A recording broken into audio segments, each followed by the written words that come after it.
Hey everyone. I was going to review something else. I just watched a newer movie that I was gonna review, and I watched a couple movies within the past couple days that I was going to do a review for, and I don't know.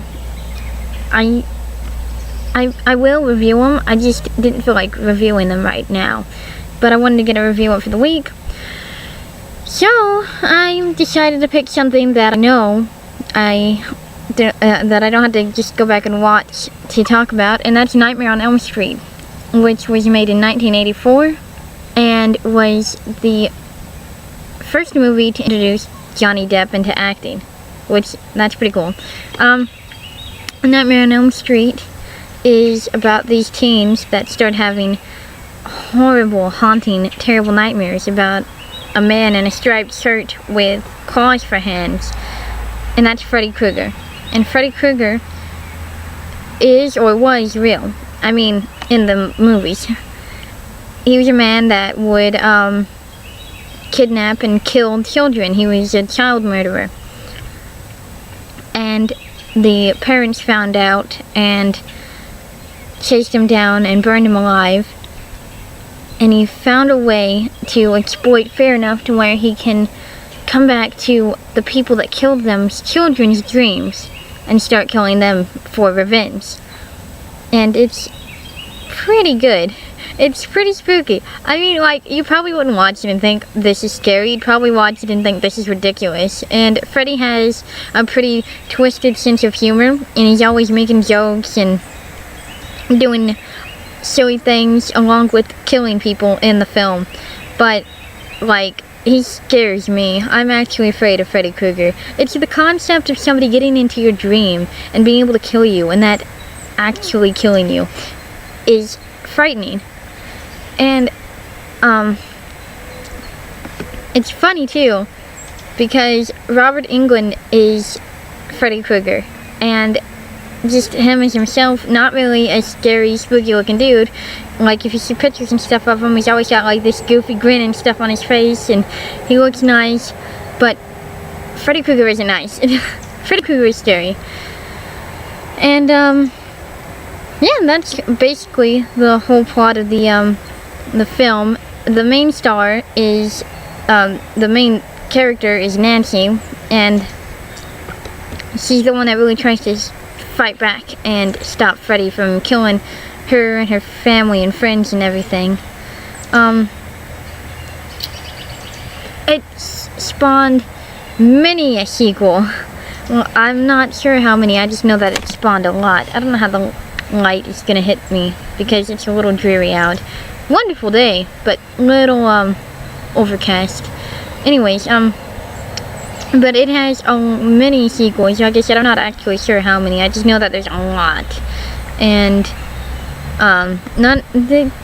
they're not very. I mean, I don't want to say they're not very good, but some of them aren't very good. I will say that part 2 is something that they probably shut them down because it really has nothing to do with. I mean, like, Freddy Krueger's in it, but it doesn't make any sense, and it kind of goes against all the other movies with what Freddy can do and who he attacks and stuff. I don't know, it's weird. The part 2 is weird. But for the most part, the sequels aren't the worst thing, but the original first film is probably the best and spookiest. So, yeah, Nightmare on Elm Street. You've probably seen it. If you like horror movies, you've most definitely probably seen it because it's classic, iconic horror. And if you haven't and you like horror movies, you might like it. You might get a kick out of it. Like I said, it's older. It's an 80s film, but 80s did it best. If you want a good, nice, story-filled horror movie that isn't just nonsense and blood and gore for no reason, watch an 80s horror movie. They were the best at making scary movies. So, yeah, I was gonna do, like I said, a couple other reviews. Oh, I guess I'll give my rating for that's what I was forgetting. I knew I was forgetting something. So, Nightmare on Elm Street. You know what? I'll give it an 8. Like I said, it's in the 80s. Acting's not that great because 80s. But I think it's scary. Like, Freddy Krueger is a scary idea and thing, and it's good. It's, you know, if you can find a horror movie that actually scares you, then that is the point of it, you know, that makes a good horror movie. So, yeah, I'll give it an 8 out of 10.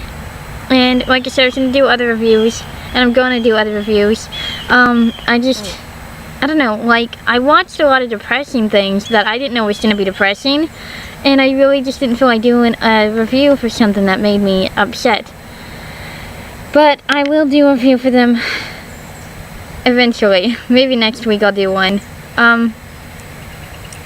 But until then, I wanted to get something out for the week, and I thought this would be perfect because I actually know this movie because I've seen it so many times. I've seen all of them so many times, and it's hard for it to get old. And I've got the DVD set of, like, all of them, I think. And that's what's fun, though, is that it has so many sequels. So you can watch the first Nightmare on Elm Street to the last, to Freddy vs. Jason, which I might do a review on that too. And then go back and start over, and you might forget some things that happened, maybe. And that's fun. And it's really fun to watch something and then wait half a year or however long and then go back and watch it again, and it's almost like you're just watching it for the first time. It's fun to do stuff like that with these kind of films, really, because if you can forget what happens and then it happens, then you can go and experience it all again, and it's really fun. So yeah, 8 out of 10 for Nightmare on Elm Street, and I'm gonna get some more reviews up, and if you have anything else you want me to review, you can put it in the comments, and I will check it out, and I will review that too. So, I hope you liked this video, because it was fun to talk about an old classic, and I'll make another one soon. Alright,